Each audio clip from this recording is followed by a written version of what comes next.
Today, my algorithm brought me more great news. Great news, I guess, that I want because it's so depressing. I guess it keeps my emotional stability where it needs to be. But anyways, the EU announced that it's going full financial control.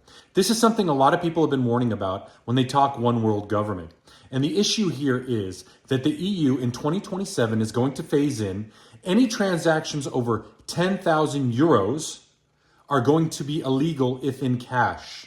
This will be enforced in the means of 5 million in fines or 10% of some sort of yearly, which that part I don't understand. I didn't look that deep, but there will be fines and they will be costly. The other thing that was insane is anybody trying to do a transaction over 3,000 has to show an ID.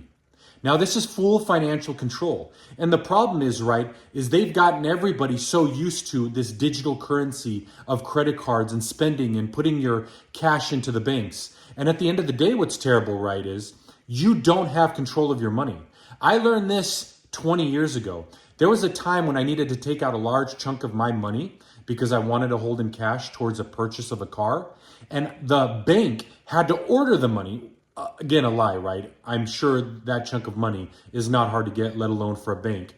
But they had to order the money, which means most likely they contacted the IRS and FBI and blah, blah, blah, blah. So I could be looked over to possibly see what I'd be doing with that money.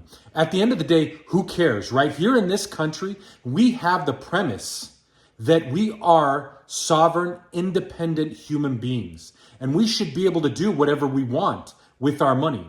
But that's going to become ever more increasingly hard with a social credit score. But back to the EU. A long time ago, I thought the EU was a bad idea, I always said to myself, why does a country that has the British pound, whose value of currency is way more than all of these other European countries, why would it want to go with them together as a team to financially hold each other up outside of eventually financially controlling them?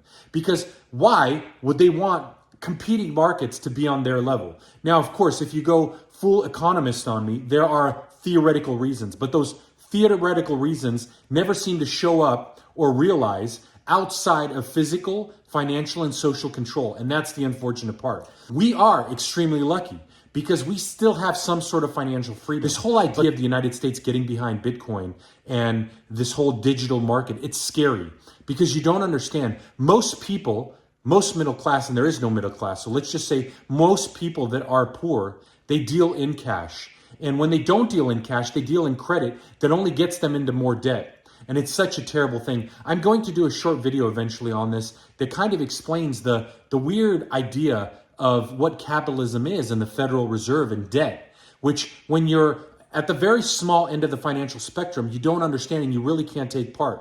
But those big corporations, those big giant entities, they make debt disappear. They can have debt and they pass it along in full circles, and somehow that certain amount of money pays off everybody's debt that it gets handed to, but nobody ever really makes a profit. It's really interesting and it's really confusing.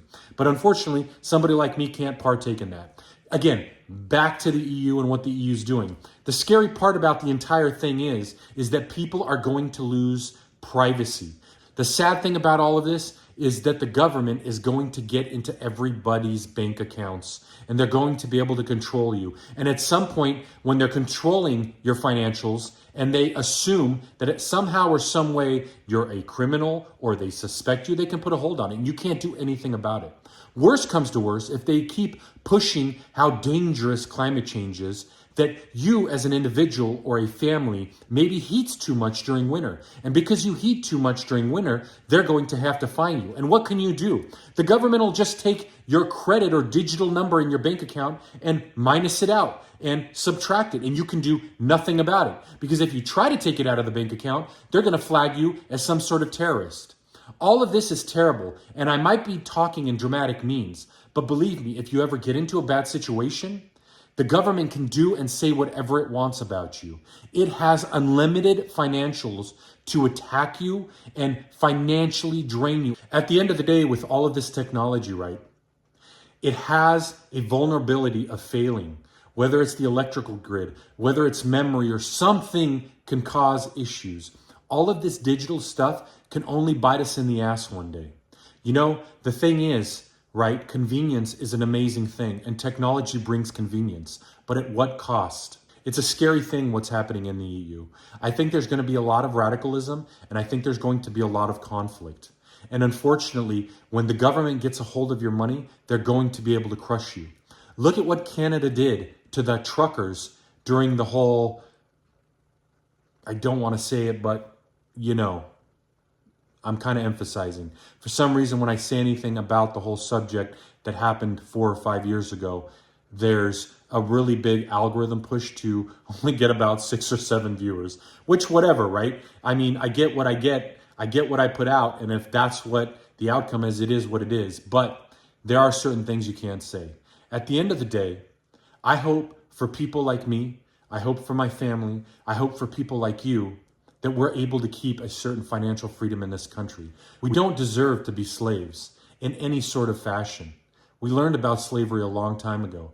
And though this might not look like the same indentured thing, being in debt to your debt is slavery. And it can be psychologically and mentally and physically and emotionally and everything under the sun detrimental to our health and to everybody around us. I believe in us, and let's not become the EU. Let's not even become some dystopian, sad and terrible thing we all imagine is happening. Let's get a hold of ourselves, and again, let's connect with one another, regardless of the side that we're on the political spectrum. Finally, there are a lot more ways you and I can work together to make this place better. Not just for us, but the people that come after us, the people we'll never meet. It's just good to do good things to each other, and let's make it a better place. Let's not let these governments control everything. They control our speech, they control what we think, how we think, and they can predict what we're going to do with these algorithms.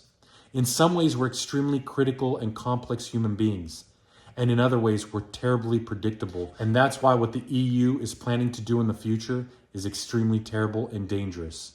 It's even a little bit more terroristic than the terrorism that it quotes to fight or going to fight.